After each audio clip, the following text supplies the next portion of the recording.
God knows you ain't pretty. God knows it's true. God knows there ain't anybody ever going to take the place of you. God knows it's a struggle. God knows it's a crime. God knows there's going to be no more water, but fire next time. Welcome to Songs of Experience, a Bob Dylan podcast where we explore the man and the music one song at a time. I'm your host, Henry Bernstein, and I am completely emotionally overwhelmed to have one of my best friends, cherished mentor, podfather of everything I love, founder and host of your favorite podcast's favorite podcast, Pod Dylan, the freewheeling Rob Kelly, here to make his glorious return to Bob Dylan podcasting to talk about 1990s Under the Red Sky track, God Knows. Hello, Rob. You are here. Welcome to your homecoming. Henry, thank you. I've been trying to get on the show since episode 2, and you finally Oh, gave yeah. in, so I appreciate that. Right, right. Yeah, you twisted my arm. Like I was just waiting for you to suggest God knows before I could have you on, right? Every month, God knows, question mark? No response. All No right, response. Yeah, maybe next month. I God knows, ghosted you question mark? for a year and a half. Anyway, thank you for being here. I'm thrilled to talk about anything with you, Bob Dylan, or all the other things we have shared interest in, film, comic books, We've stuff. always had a good time. Yeah. Whatever show we've done together, we've always had a good time. Yeah. Absolutely. So, I won't blow too much more smoke up your ass, Thank but you. Thank you. I really wouldn't be here without you, and I'm so honored you're here for our 20th episode. So let's start with the big question. What is your Bob Dylan origin story? How and when did you get into Bob Dylan? Well, yeah, I mean, I'll do the brief version since I'm sure most people listening to, although you've got lots of new people to your show, so maybe they haven't heard about Dylan. But yes, I mean, I came to Bob, late in his career, not late in life, but I got into him in art school when we were all the guys where we were in this giant dorm, not a dorm, it was like a house.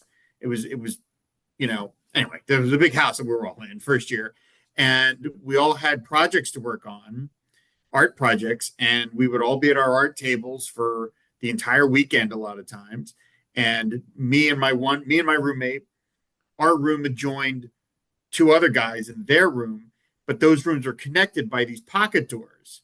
And so when we were all deciding what we're just going to work today, we would open the pocket doors and play music. And so all four of us would be listening to the music. And one of the guys on the other side, in the other room, Dan O'Connor, I got to give him credit, my later collaborator on some things, but he had Wilburys, Traveling Wilburys Volume 1. And that's a great record. And it was the right time for me because I knew who Bob Dylan was before that, of course. And I knew the big songs, but I remember listening to Wilburys and going, like the Dylan songs are the ones I like the most. And Yes. I went to a supermarket which sold cassettes, which is right. That's a thing. Yeah. And they had Wilburys One. I bought it. I fell in love with it, and then I ventured out. Not that long, I was like, well, maybe I just want to get a whole Bob Dylan album, and I bought "Oh Mercy," and boom, there we go. Now That's when the sickness started. it's absolutely, and it just. But within 2 years, I had every record. I had every within. I spent the entire summer between first and second year just buying every record of Bob's I could get my hands on that I could spend money on, and then between second and third, I was insufferable. Because it's like there's no Yes. more zealot than the recent convert, Right. and But you don't understand. Yeah. this is and I'm sure my friends were like, "Shut the f up about this," but I couldn't stop talking about it because I was just discovering all this stuff for the first time. So it's the Wilburys. That was the beginning of it. That's amazing. Rob, you're actually, I think, the third person on this podcast to say that their introduction was the Traveling Wilburys. So I imagine it might be, like a generational thing for, people of a certain age that like that was their first Wilburys thing. But does that mean that, so this was around like, had Wilburys already been out for a while? Like, It was like a year old. My first year of art school was 89 to 90. So the Wilburys came out in 88. So yeah, it was a newish record.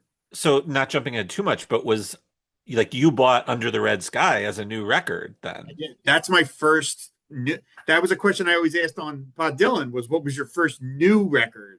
And Under the Red Sky was the first record he put out that was like, oh, there's a new Bob Dylan album. I remember going to Sam Goody. Nobody remembers what Yeah. those are anymore. Yeah. And buying it off the rack for like whatever Sam Goody's 1999, whatever their absurd prices were. The But I CD. the CD. Yeah. Yeah. Yeah. Wow. And did you already have Oh Mercy at that point? Yes, that was the first one. Right.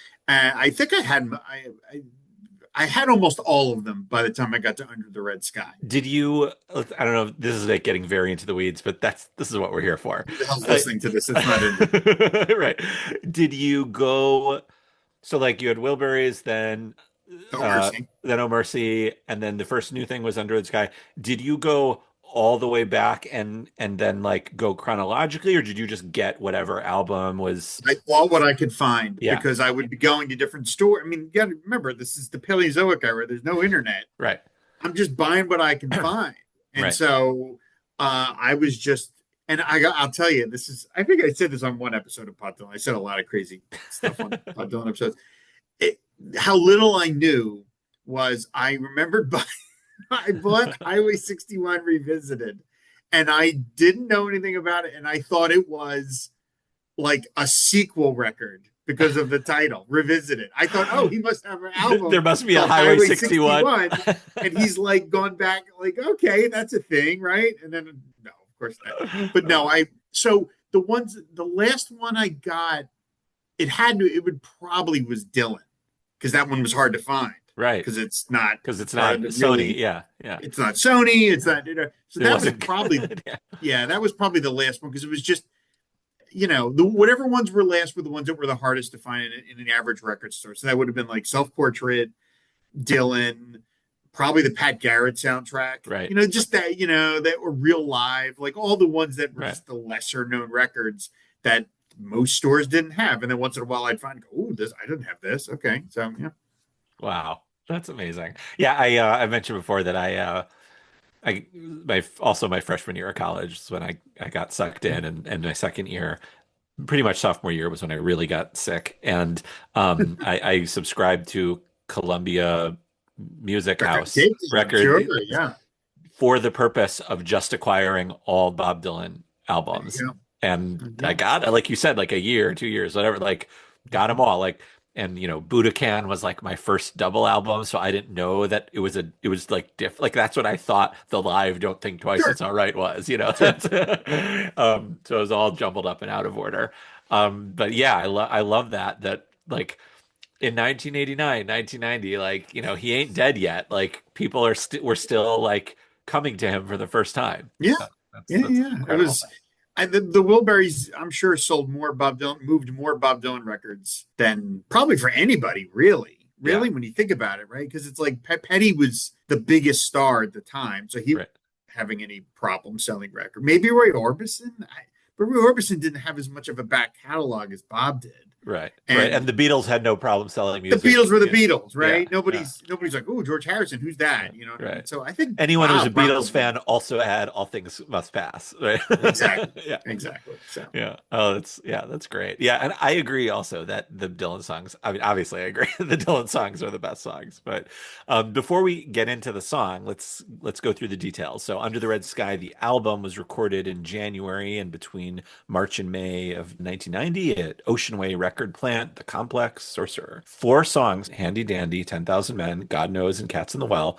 were recorded in a single session in Los Angeles on January 6th, 1990, before Dylan commenced a 4-week tour. So the song itself, I've read the credits for the album before. The song itself is credited with Bob Dylan on vocals and piano, Stevie Ray Vaughan on lead guitar, Jimmy Vaughan on guitar, David Lindley slide guitar, Paulino DaCosta percussion, Kenny Aronoff on drums, Jamie Mubarak on organ, and Don Was of the Was Brothers on bass. Even though Tony Garnier had already joined the live band by this point, he and the other touring musicians don't appear to be on it, which is, he was still drawing that hard line between the yeah. tour band and the album bands. Yep. So, Rob, did you have any observations or trivia about the recording of this album? And then, other than it being like your first new album, what is your relationship to the album that should have been a total home run after Oh Mercy, but for whatever reason wasn't? I know that, it was certainly recorded very atypically in that, like, he handed it over to and was like, you assemble the musicians and I'll show up,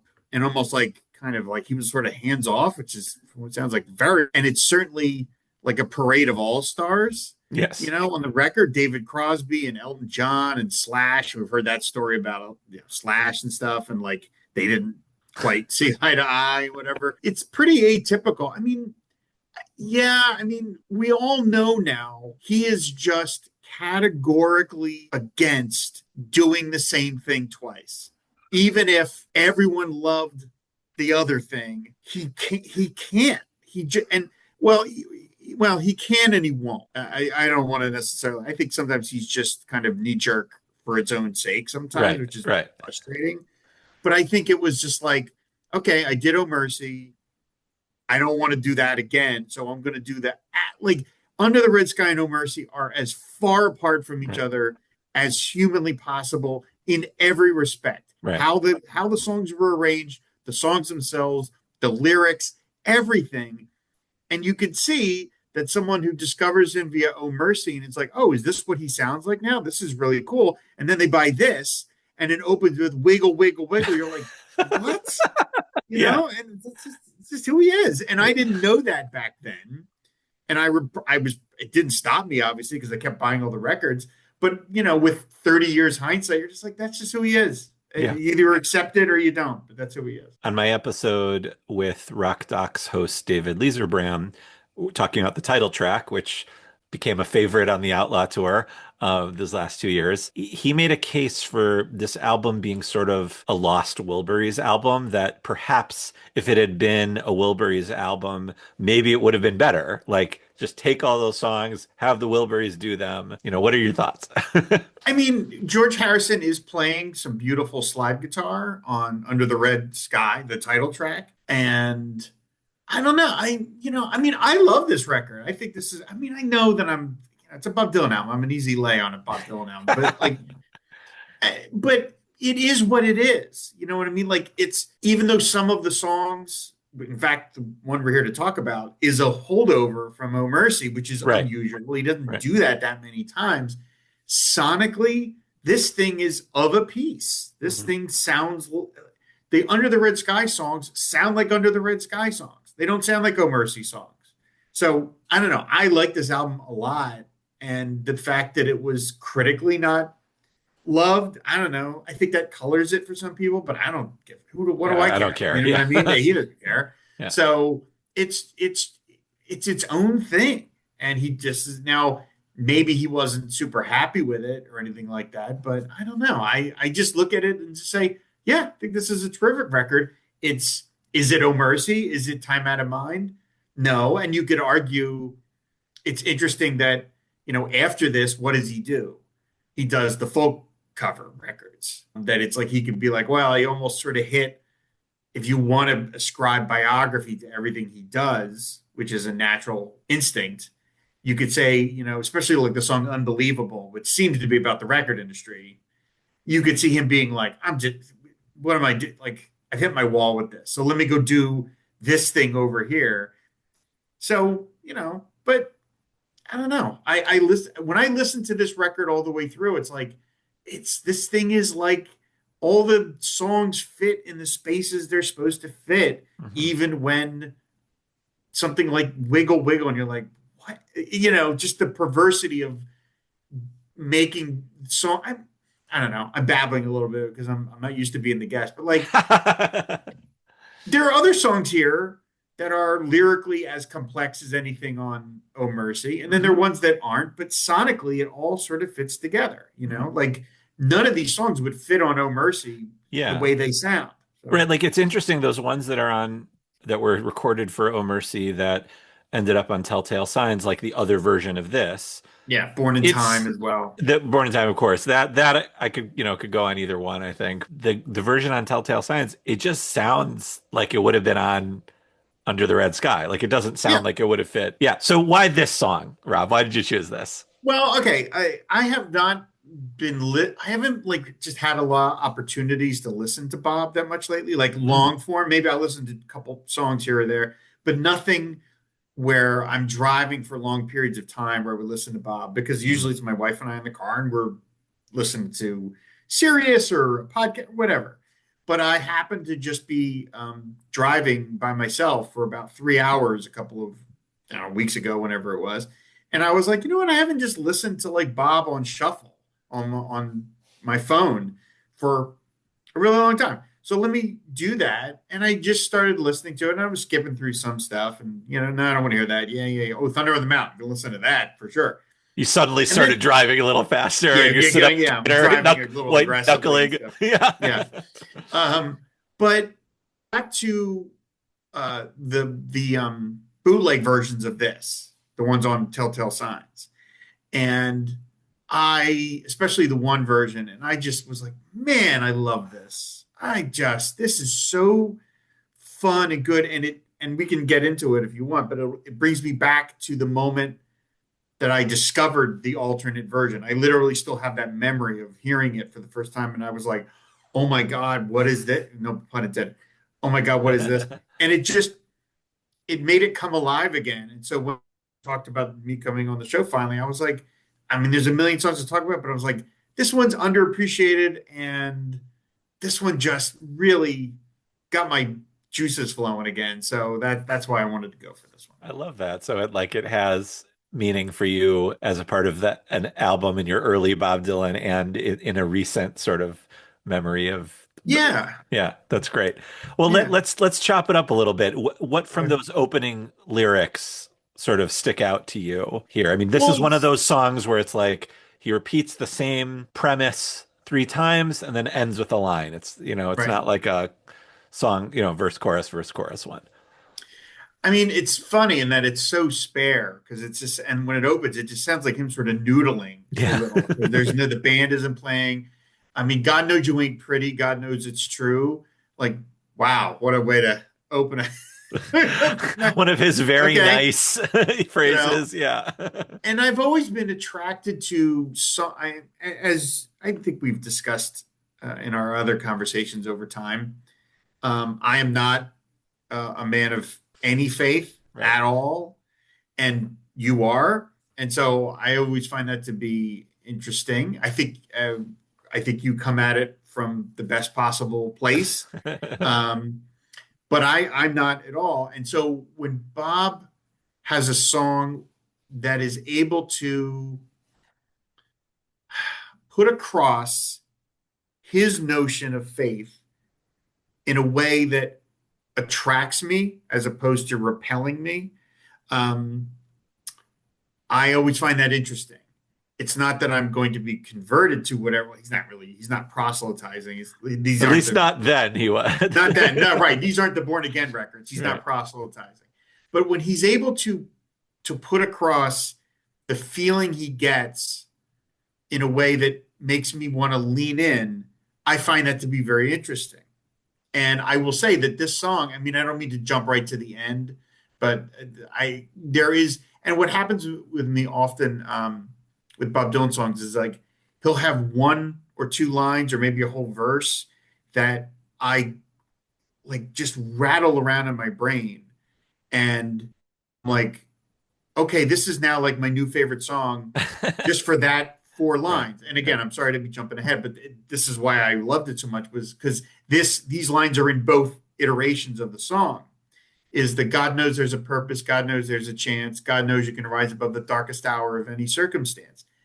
That reminds me a lot of his Grammy speech Hmm. when he got the Lifetime Grammy, and you know how much I love that. Like that to me It is like one of was, like, wasn't it in isn't the Jack Nicholson little yeah, that's the sound Jack clip Nicholson from thing. that? Yeah, That was in Pod Dylan. that was when my fandom for him was growing, and that he wasn't on he was on, wow, he's gonna be on television. That's exciting.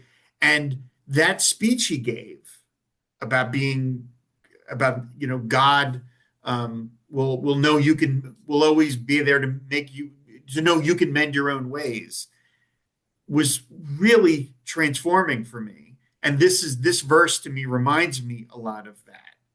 And so any song where he can do that is always gets me Mm, very interested because I will admit I have a very antithetical feelings about religion or mm, faith. I mm, tend to recoil from it. mm, And when someone can do something that makes me go the opposite, I always mm. find that to be pretty pretty amazing and intense. Did you watch the Grammys thing live when it Yeah, happened? what Like Bob Dylan's going to be on the Grammys. I gotta watch this kind of I thing. recorded it on my VHS player. Yes, I did. Wow. And I had that tape for many, I was many gonna years. say, do you still have the tape? No, the tape has long since disappeared over various moves or whatever, It's but not in your in K2HQ movie store. no, unfortunately it's gone. But I used to have whole tapes of just Bob on television that I could find and would just record it. Yeah, so that's part of it is that this song is he's talking to this person, and this again, this version, the one on the record, Mhm. is not my favorite compared to the other versions. Again, we can talk about that, but it's this the idea of he's talking to someone, maybe a romantic partner, probably, not necessarily, but probably. But this idea of God is there, God is watching you, God is there to look over you, but God is not, there to like God's not there to fix what's going on. He, she, it again is standing over you, kind of. And I like that. And plus, it's like 3 minutes. He gets it all in like a Yeah, three minutes, 3.5 minutes. It's I mean, very if you're short. just looking at the lyrics, it feels like this is a really long song. Like, what is this, Yeah, Highlands? But yeah. it's No, like you said, it's 3 minutes, and because it's also kind of a bop. Like yeah. in the Once it next kicks in, yeah, yeah, like in the next stanza, God don't call it treason, God don't call it wrong. It was supposed to last a season, but it's been so strong for so long. Like one of the Bob Dylan things that live rent free in my head, like when I'm thinking about this song, is the been so strong for so long. Like, so yeah, yeah, like you can't help but like it's sort of like cheesy and 80s-y, but it's still there's like something joyous about it, even though yeah, what he's doing a combination of things. I think he's kind of lecturing, rebuking, and warning, but he's doing it in like this simple G C E minor G song with like a little drum track on it, yeah. It's there's sort of more going on than meets the eye, but it's also so simple. Hmm. Um As usual with him, yeah. right? As Yeah. usual. But yeah, I love the God knows is over and over and over again. And just again, it's the version of the record again is more inscrutable.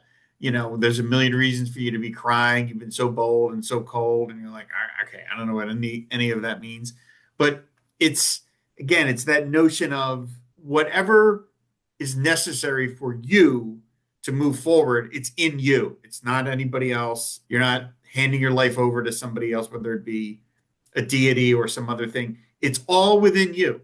Right. And I feel like that's always one of his common themes in his work is, we've you and I have talked about it. Like he's so suspicious of power structures, right? Of any power structure, Yeah. societal, governmental, religious, and you know, God is the ultimate power structure, Mhm. the ultimate power structure. And yet it's like God knows it's terrifying. Like that's an interesting line. Like Right. Right. God knows that it's terrifying. Right. It's not, like it's all just it's so inscrutable, and yet again it sounds so simple, and yet there's so much here. In the verse right before the terrifying, there's a line that I just chef's kiss. It's so Bob Dylan. God knows it's fragile. God knows everything. God knows it could snap apart right now, just like putting scissors to a string. I love when he takes a simple image and uses it as an analogy for something, Hmm. and it's like, why haven't I ever thought of something easily snapping apart the way scissors on a string do? Like, Hmm.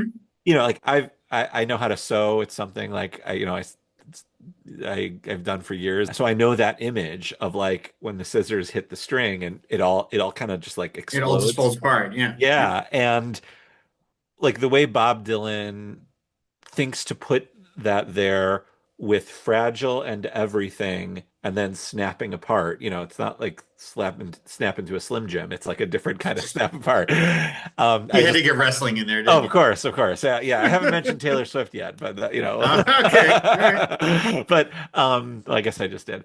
But yeah, I love that line because I love those little Bob Dylan-y kind of thing. Yeah, I mean, I mean, like, well, in another verse when he says, "God knows there's a river, God knows how to make it flow, God knows you ain't gonna be taking nothing with you when you go." Like that's you Yeah, can't take it with you, right? That's a phrase in the right. culture. There's even a movie called that from the 30s. You can't take it with you. That's a phrase in the culture, but yet he's contexting it in a way you haven't really heard before, Yeah, which is fascinating. You're like, yeah, how has nobody ever thought to do that before this guy, be able right, to put right. this phrase in this song, and you're like, oh, I never really thought of it that way. But yeah, these scissors to a string, you're like, oh yeah, I know what that is. Okay, and yet he's talking about these weighty things, Yeah. and Let's talk about life, again, right? Yeah, like I'm amazed that and again, we'll talk about as much of it as you want, but like compared to the earlier versions, like I'm amazed that this is so completely different a song than the earlier versions. I mean, they're basically two different. It yeah. borrows some of the similar elements, but it's basically two different songs. And it's kind Well, of amazing that he could mine two different songs out of the same basic core material. It's like, God, the guy is amazing at like reusing, as you we've mean, seen. do you You mean know, you mean lyrically that like they're two different songs? I think lyrically and what Do you think it's because like, what it's about. musically they feel very similar, like if you're not listening to the Musically, yeah, lyrics. but like So this so to let's me, get into it. What are some of okay. the like differences that you caught Well, there? okay. I mean, I'll tell you, when my Dylan fandom was growing and Mhm. could no longer be saved just owning the records. Yeah. I had to get, and I knew that there were bootlegs, right? Once I learned that there was oh my God, there's bootleg, there's stuff I Mhm. can get. I used to go to New York and I went to Generation Records located in the Village because they sold bootlegs. And I would make this is back when I lived in New Jersey and I was only 90 minutes away from New York City. And I would make a pilgrimage to go there. And I felt cool and hip that I was going down to the Village and going to this bootleg record store.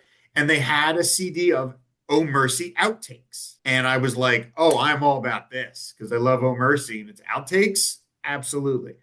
And I brought it home and we're talking that was 35 years ago I did this, but I still remember being in my home and putting it on and listening to this, the alternate version of God Knows, and Whoa. being completely flummoxed that it was a completely different song than the Under the Red Sky one. I figured, okay, it's going to sound like the Under the Red Sky song with some differences. And I'm like, this is completely different. And when I heard it, I was of the age when have you ever seen High Fidelity? You've seen High Oh Fidelity, right? yeah, of Yeah, course. right. Okay. You The don't line that own Blonde on Blonde? yeah, I just wanted to make sure. But the line where he's referencing the character played by Lily Taylor, and he's like, "You have to be a certain disposition to be in your early 20s and be worried that you're going to be alone the rest of your life." But he's like, "We were of that disposition." And I was of that disposition in that age. I was like, Right. oh, God, I was sad, lonely boy. And here was Bob Dylan singing a song that was unabashedly romantic and optimistic, Yeah. right? Because the earlier version, the Oh Mercy version, again, which doesn't sound like anything off of Oh Mercy, Right. because obviously it doesn't have all of Lanois' Swampy. swampy Yeah. stuff and whatever. But it was so different than anything I expected from him at that point because it was so like God knows you're right there in front of my eyes, messing up my mind. Like it was like jokey but fun and romantic, and it as corny as this sounds, like it gave me hope. Mm. It really did Wow. because it was like 2 in the morning when I'm listening to this, and it gave me that I was like, well, even someone as like dark and cynical as Bob can he created this piece of art that I'm now discovering, and it was like it just channeled everything that I was hoping for and thinking, and that's and so then when I wow, so it's like that version is about to me it's unabashedly about meeting, so falling in love with someone, or Mm, falling for someone for the mm. first time, or at different points of you meeting this person, and you're just completely becoming besotted by them. Meanwhile, the Under the Red Sky version is more about, I'd say, someone who's struggling with their life, and Bob is giving them advice and saying, God's there watching you, and they're going to help you get through this. Mm. It's more of that romantic than the earlier version, and so that's what I mean by two completely different.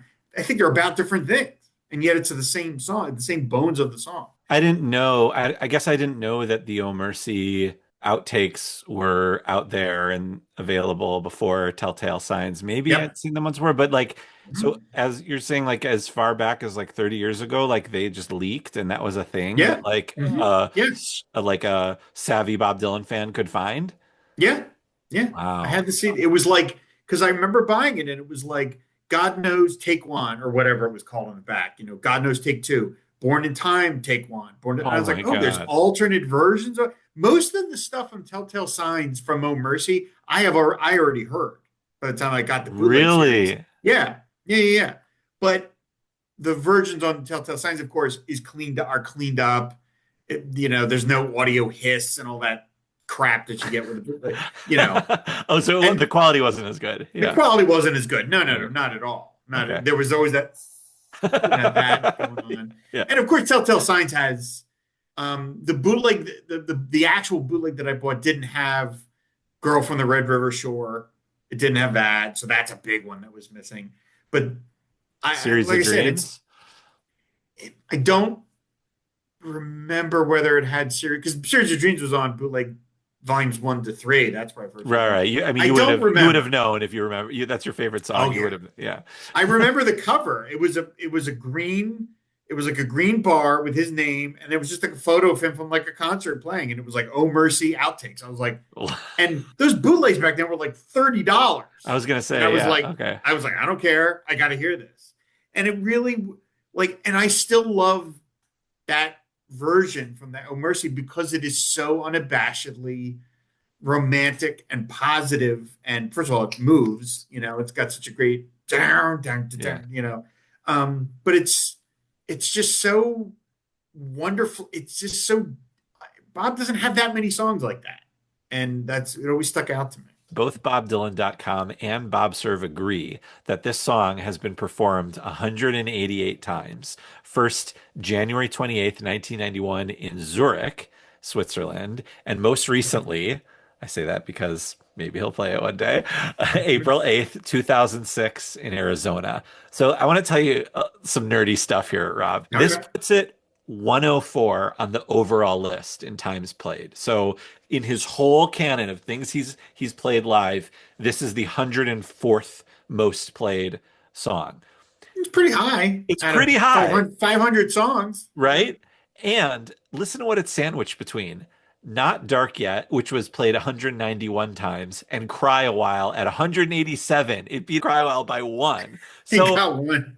pretty impressive play number and right below and above like some all-time greats, especially all-time great live stuff. Like I feel like I've seen Not Dark Yet a couple times. I mean, certainly in 2019 when it was on the main set list, I saw it a couple times. So anyway, Rob, have you ever seen God Knows live? I'm glad you asked because I went back and checked my records, Very and good. I not literal, not vinyl records, I know text what you file mean. of all Yeah. my songs. I have seen it 3 times, Wow. and I actually saw it 2 concerts in a row. I saw it. Really? Yeah, I saw him do it in August of '94 in Cleveland, and then I saw him do it October of '94, which was the concert where Neil Young and Bruce Oh, Springsteen showed up at the end. and He then did that it on lady on that the one. subway was like, that never happened. Yeah. Yeah, oh, you guys are making. Yeah.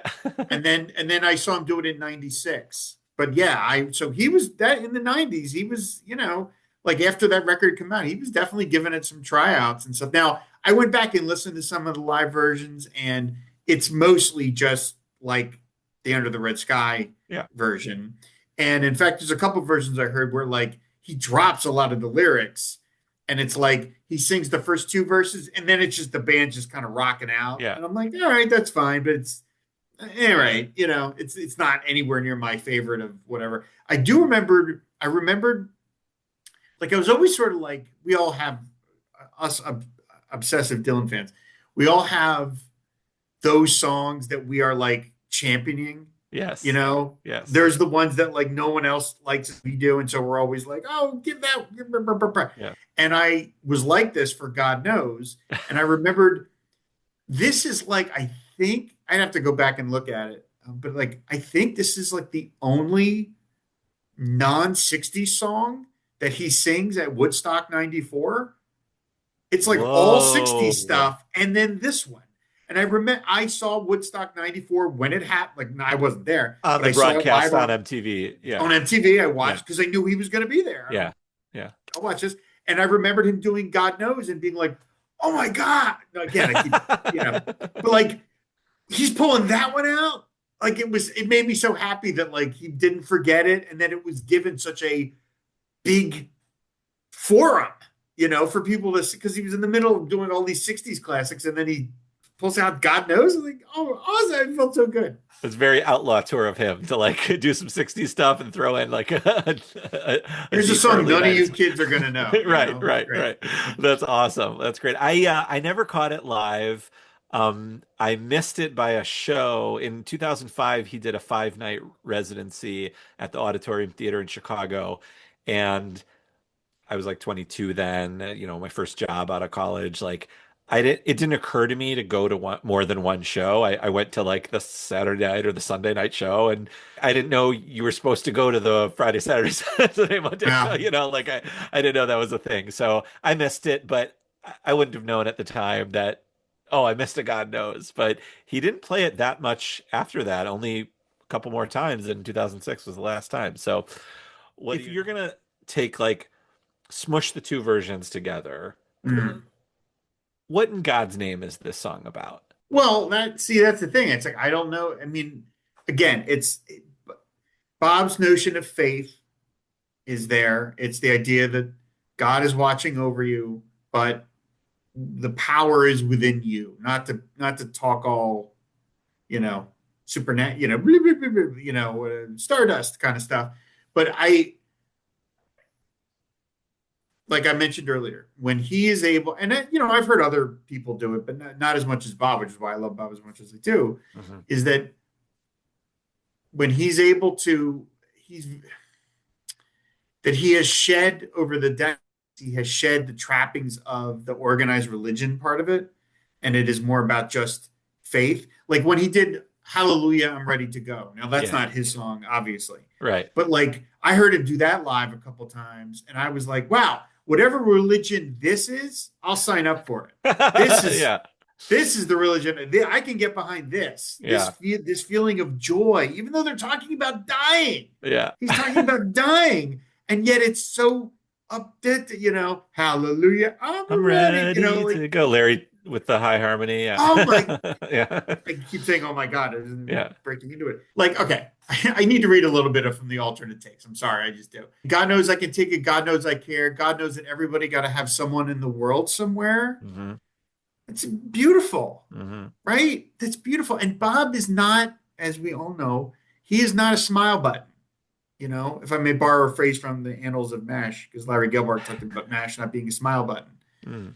where it's like he's often a frown button, but he's never a smile button. He's never going to BS you to just, oh, everything's okay. That's not what he's about. So when he when he drives in that lane of being so unabashedly upbeat and romantic, it feels earned, Right. because it's like, this is the guy saying. So the idea that everyone's got to have someone in the world somewhere, like that's a beautiful, beautiful sentiment. God knows I'm ready. God knows you're hard to find. God knows you're standing right there before my very eyes, messing up my mind. Like I love the looseness of that. That like, and That's I love very that. romantic. I mean, Yes, he's such a charmer there. I love when he does that. yes, yeah. And again, I love as with a lot of his songs, it's you're not no, like, is this the past, the present? Because he seems to be talking about someone in the future, but now this Yeah. person is here. messing up, right? And I related to that. I've related to that feeling of like this person is messing up my mind. Hmm. And then I think it is instructive that this songs these two versions are so lyrically different, except they both feature that same verse about God The knows you can darkest rise hour. above the darkest hour of any circumstance. Yeah. God knows there's a purpose. God knows there's a chance. God knows you can rise above the darkest hour of any circumstance. That's so uplifting and inspiration. The Yes. times they are a changing. Like that's Yeah. you can do it. Like who knew Bob was a motivational speaker? Yeah. If I did go to church when I was a young boy, I was forced to. And if any of the priests that I had to listen to ever said anything like that, that might have gotten me Mm-hmm. engaged. That kind of like optimistic, open, but yet, it's again, and this just goes back into like what my core beliefs are, but it's like it's all in you. It's all in you. It's not, you can't get it from anybody else. It's got to come from you. And I've tried in my own small way to live that of where of like I have certain beliefs, but I've tried not to like ram them down people. I've tried to like I don't want to say lead by example, that's too highfalutin, but just be like, this is my thing. If you want to learn more about my thing, I'm happy to tell you, but I'm not going to proselytize and I'm not going to um, try to get you to do it because then you you've got to come to it on your own. You've got to come to it on your own. So, and then again, it's all mixed in with when I discovered it that it was still kind of early in my Bob fandom, and I was just so impressed that this guy could transmute the same basic material into something so different. That was something, and it was always so amazing to me. And it's still happening to this day. Like they're putting out bootleg series, like when they did the More Blood, More Tracks, and they had that alternate version of "You're Gonna Make Me Lonesome When You Go," and I was like, Yes. "Oh no, the record version is perfect. There's no way Right. you can do it better. That's it. It's over." And then here's this version where I go, "Oh my God, it's just as good." Yeah. And yet it's completely different as a slow ballad. And I'm like, how does he keep doing that? How does he keep finding ways to do that? And so that was part of it. And again, and so even though I am now past my romantic aspirational part of my life and that I'm happily married and I found the person that he's talking about in the song still makes me happy, right? And so when I mentioned earlier, when I listened to it in the car, it brought back all of that wonderful feelings. It brought back all those feelings, and it was able to place me back in that time from 30 years ago, and from a version that he didn't even release. Like it's like, Right. Right. and it's a song that you ask, only the most diehard Bobcats are going to even know this song at all, and Yeah, and yet, I only know it. Like it's certainly not on my list. I mean, this is why I like doing this, this, and I think yeah, why you enjoy doing it too. yeah, This thing that like people have different things that speak to them, and it could be one that you would never even think about. I never think about this song, unless I'm listening to Under the Red Sky, right, which I don't do that often, but I right. would. Or if I'm listening to a bootleg, I'm going to listen to a lot of early 90s bootlegs, it might come up. But yeah, there's something special about it. Bob ends the song. God knows there's a heaven. God knows it's out of sight. God knows we can get all the way from here to there, even if we got to walk a million miles by candlelight. What a I turn! What a I turn of mean, phrase! Million he miles by candlelight, he does that thing where he like smushes so many words together in just the and it's perfect amount of faded. time, They and faded it fades out. out. I know. You don't fade out a Bob Dylan lyric. What are Was you that doing? do you think that's a Don Was thing or like, because like That had to Jack be a Don Frost, Was. this is the first canonical Jack Frost produced by, it's like Jack Frost and the Woz brothers, isn't Is it? it? I'm pretty I didn't sure. know that. Is it Jack Frost? I didn't I, know I, that. I'm Okay. pretty sure. Again, fact check me on that. But I'm pretty sure that God Knows is the first Jack Frost Huh. album. Okay. I mean, And yeah, it go ahead. whatever Don Was wanted to do, obviously Bob gets Yeah, final say, so he must have been okay with it. It's not like he was like, "What's what that?" He right. got the record pressed, and he's like, what is this? I didn't approve that. Like that's not a thing. But it seemed it's such a perverse choice to end the song while he's still singing. I It's know, just I know. So you can weird. probably count on one hand the number of Bob Dylan songs that end with him still singing a lyric. I Pretty know. pretty That's unusual. that's really weird. Yeah, I hadn't really thought about how strange that is, but it is sort of off-putting, especially a great lyric like that. I mean, he tags the song about God's sort of, I mean, Yeah. basically about God with referring to heaven, and then even telling you like it's that's something that's unattainable. Whatever your version of heaven is, perhaps it's unattainable. I think that's what he's saying. And then we can get all the way from here to there. Maybe there is heaven, maybe not. But in order to do it, you have to do it in the most difficult, tedious, dangerous, and precarious way. Like that candle, you can if you're walking a million miles by candlelight, that candle's going out. Like you're Yeah. Yeah. fucked. Like so, Yeah. and what a like sort of dark way to end it. You know, after that very very positive, uplifting line right before it about the darkest Yeah. hour. You know, it's just Yeah. what do you make of the way it ends, other than the fade out?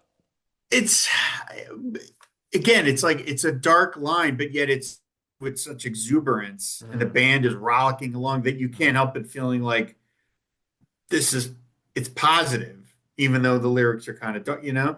But it just it's this performance of it. Again, the million miles by candlelight is just what a It's incredible. That's like an all-timer incredible, right there. right? It's an all timer, and I mean, I say again, that on literally every single episode. Oh, that line's an all-timer right there. But it's true. and that's why you have a podcast about it because it's like this is ridiculous, this is absurd how much spills out of this guy's brain, that you have never heard. I mean, again, a million miles by candle, but I like the God knows we can get all the way from here to there. Well, Mhm. what is here to there? Does that Right. mean is that romantic love? Is you and I can get from here to there? Like right now, maybe we're separated, but we can get together. Mm. Or does it mean heaven? I don't, Is it maybe. literal, like just literally getting through life from here to there? Like, well, yeah, it's there's so many, and Yeah. it's in many, and it's sort of like I know it's the last line, but because it's faded out, it's sort of like a throwaway line. Yeah. Because you like got to really strain to hear it. Like that's the kind of thing that would like keep me up at night. Walk a million miles by candlelight. Like put that on a t-shirt. That's an amazing line. I will tell you, going back earlier part of the song, like Yeah. I was so wanted to like lock in on where he was in the early days that I remembered reading that again, this is someone supposing, but they mentioned that they thought that the reference in the second line, the second verse, that God knows there's going to be no water but fire next time. Oh, yeah, yeah, That yeah. there's Yeah. a James Baldwin book called The Fire Next Time. I Mm, went out and bought The Fire Next Time and read it simply because it it was was may have been referenced in a Bob referenced in a Dylan Bob song. Dylan song. Yeah. Yeah. Now, I didn't understand any of it. I was not at a level that I could have appreciated. But what a nice thing to be able to say. I went out and read a James Baldwin book based on one line of a Bob Dylan song. Like That's that's a incredible. great that's a great thing. Because he's read it. So Oh, sure as hell he's read it. But it's like do you think that also that 1930s movie you referenced like he's referencing that too? Or which one? What movie? there was one line where you said, "Oh, Oh that's no, the you can't take it with you. yeah." You never know with him, right? Because And we know he's a cinephile. Like, all this stuff is bouncing around in his skull. It could be. I mean, but yeah, there's ambiguity, there's darkness, there's sadness, and then there's all this hope yeah. wrapped up in it. Again, and it's exuberantly. By the way, I did check the Woodstock. There's only one other non-60s Joker Man. He does Joker Man, Oh, but it's all 60s plus Joker Man, and God knows that's that's right. it. He does Joker Man. Um, Yeah. but yeah, it's the idea that I don't know. Again, that he can get so much out of one basic idea, and I just still find that to be amazing. Even though I've been a fan now for 35 years, 36 years now, I'm still amazed that he can do that. That like you think of some other artists, I'm not running down anybody, but of other artists that like would latch onto a great lyric and it was like they would ride that for all they can because I can't believe I wrote something so amazing and he can just toss off this stuff, Right. on a record like this. Again, having this like he will never know, and I'm sure heard this so many times it doesn't, it doesn't mean anything to him anymore because, what can you do?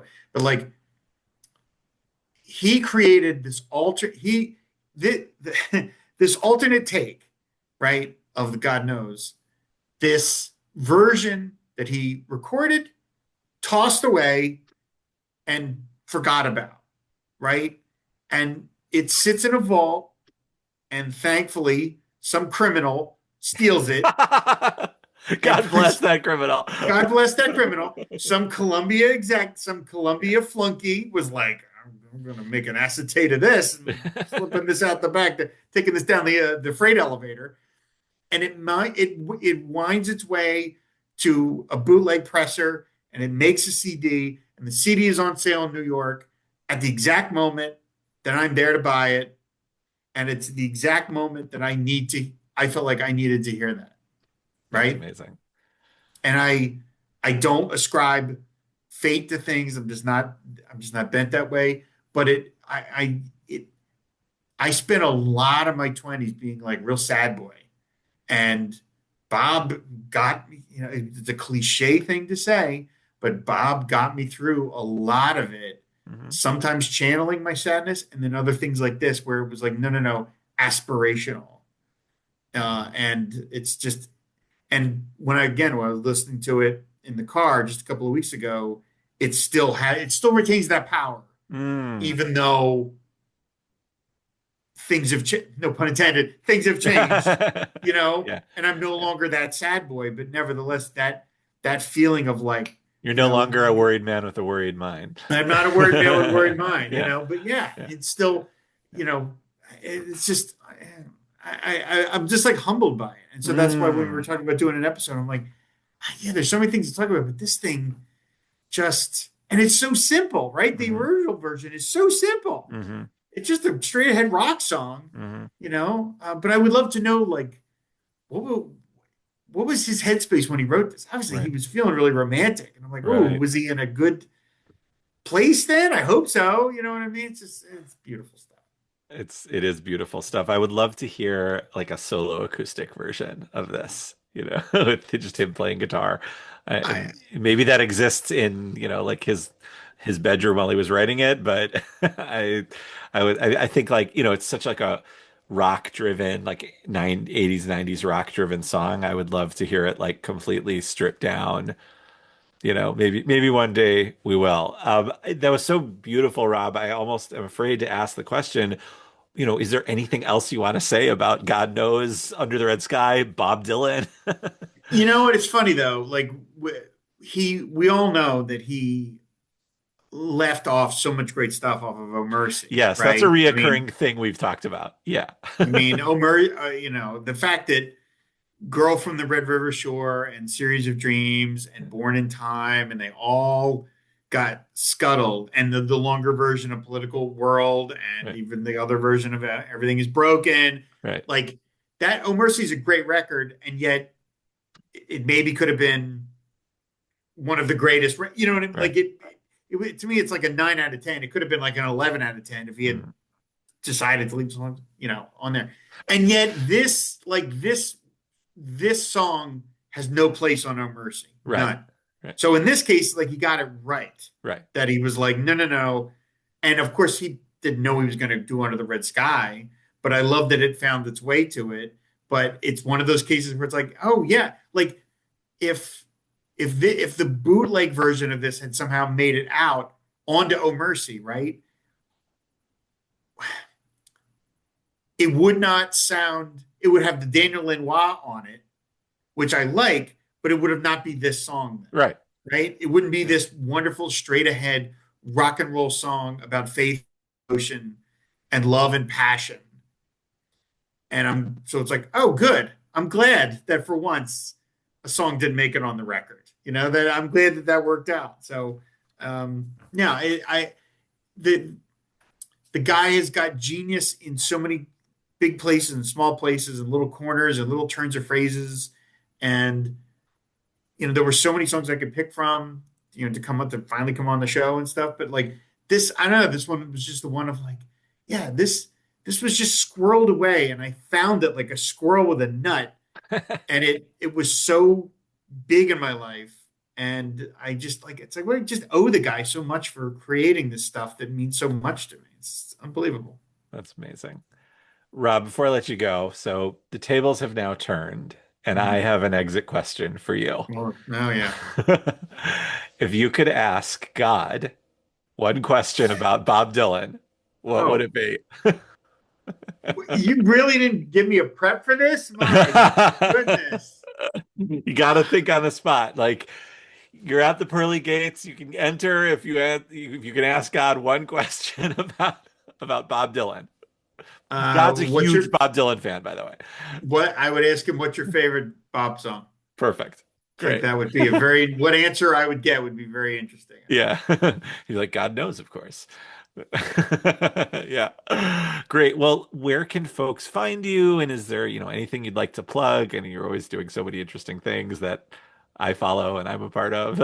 So, Yeah, I mean, all my podcasting's over on the Fire and Water Podcast Network, just fireandwaterpodcast.com. I'm still doing my movie show, Fade Out, and I'm working on another season of Mashcast. And since like there wasn't, I think there was a little bit of an overlap, but not a whole lot. But like certainly since Pod Dylan ended, like I've ramped up my whole film historian sort of mm, side hustle, mm, and I've been able to do. Not that there's no point in promoting this because anybody can go to these, but like I've been doing a lot of film introductions, like live on stage film intros, and that has mm. been very rewarding. And it's kind of funny. Like I don't like being on stage, right? That's not what anything I want to do. But I'm like, I want to do this, so I'll try. And I remembered that anecdote from Eric Clapton, sorry, about Bob, where he said that they were doing some show together in Germany and it was in front of like 300,000 people because it was like in the mid 70s. And like he had to teach, Eric didn't know the song, and Bob turned his back to the audience and like showed Eric the chords. Yeah. And Clapton was like, that guy has the cojones to turn his back on 300,000 people, right? And what I have done is not anywhere like that. But I remember being behind the curtain, ready to go on for the first time, and my heart was just Yeah. I Yeah. was so scared. And now that I've done it twice, and I have plans to do a third one, I can't wait to do it again. Oh, Like that's great. it's weirdly like wow, I'm kind of addicted to it in a weird way. So I kind Can of get why can you you know. share what the next one is and where, in case someone's in your part of Florida and want to see it? I will be doing introing White Christmas at the That's one Tampa of your favorite Theater. movies, right? One of my Don't all you time, it's watch one of it my every year? letterbox. Yeah. It's in my letterbox top four favorites. Yeah. Yeah, and it's at the Tampa Theater in Tampa, Florida. I'm very excited to be able to intro one of my all time favorite movies. It's Oh, very that's exciting. great. Well, if you're in Tampa out there, go check There you out go. Rob introducing White Christmas. And of course, Rob, you've also done some film commentaries on some Blu-rays, physical media. Yes, for long live, as I end every commentary with long live physical media. I've been very fortunate to be able to do, I've done 15 or 16 of them at this point, and I am Nice. working on one right now, actually. And so that's a great, as a, like we talked about that. I think you and I literally talked about it on some episode of Bob Dylan. Like, I would love to have Bob Dylan on my show, Fade Out, Yes. obviously, just Yes. to talk about movies Right. Right. because he's Yeah. got so many. He's like he's probably so many interesting views on film. Right. Like that would be like my joke. I'd be like, Bob, we're not going to talk about your music at all. I I just want to promise. talk about Yeah. movies, man. Yeah. Yeah. So yeah, I feel very fortunate that I my name is on the back of some Blu-rays now, and they're all on a shelf. It's very rewarding. That's great. Awesome. Well, thank you so much for being here. I hope you'll come back sometime and talk about those other songs that you have rattling around in that brain of yours. But this was I'm great. always happy to fill in when there's a guest that drops out at the last Oh. second because I know that pain from being a podcaster. So I get it. So I'm like Henry. I told you this show is perfect for me because it scratches that itch without me having to do anything. Yeah, that's right. You don't have to do any work. I don't have to do any work, which is the perfect state for me. So you have picked up this ball and you have run with it and you've done things with it that I was never going to be able to do because constitutionally, you and I are different people. And I'm envious of what you've been able to do with this since you took, again, took the ball and ran with it, made it your own thing. So I'm just so happy that this show exists.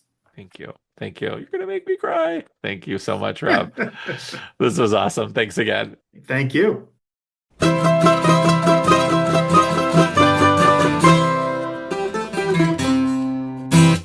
Thank you so much for listening and watching. Look for the next episode on the 15th day of the month in all of your podcast feeds. If you're subscribing to Apple Podcasts, please take a moment and give us a rating or review. It's the best way to spread the word about the show. For a video version of the podcast, please subscribe to our YouTube channel at Songs of Bob Dylan. You can, of course, email us at songsofbobdylan@gmail.com. Thank you to my friend and mentor, Rob Kelly, for designing our fabulous logo, and to my mandolin teacher, Mark Mitchell, from the Old Town School of Folk Music in Chicago, for teaching me how to play the intro and the outro. If you'd like to help support the cost of hosting my podcasts, go to patreon.com/gonzo3249. For $5, I'll show my gratitude by giving you a shout out. So thank you to Rob Kelly, Joachim Meckel, Roberta Rakove, Matt Simonson, Christopher Vani. For $10, I'll send you a surprise piece of vintage Bob Dylan merch. So thank you to the girl from the North Country, Katie Sorovic. Speaking of merch, I have a store. Lots of fun stickers, shirts, hats, and other goodies for you. So check it out at etsy.com/Henry Podcast Store. Thank you to my Substack subscribers, Mark Godfrey, Linda Maltzby, George Pasella, Bonnie Ramba, Nancy Cobb, and Peter White. You can check that out at henrybernstein.substack.com. Truly, I love you all. Thank you again, and see you next time.